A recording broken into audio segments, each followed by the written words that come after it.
Hi friends, welcome back to S R kitchens. Friends, ఇవి పాకం లేకుండా చేసినటువంటి పల్లీలు ఉండలండి.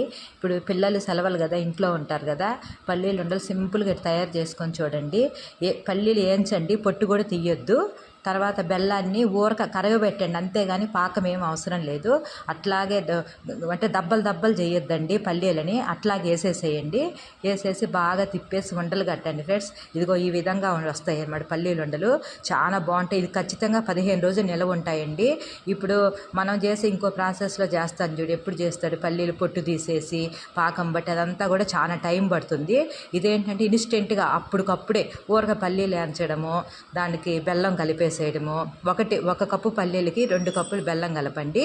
కలిపేసి ఇంకేం లేదు ఫ్రెండ్స్, ఊరక పాకం వద్దు, కరగబెట్టేసేసి బెల్లం కరిగాక ఇది వేసేసి తిప్పేసి ఇలా ఈ విధంగా ఉండలు చేయండి.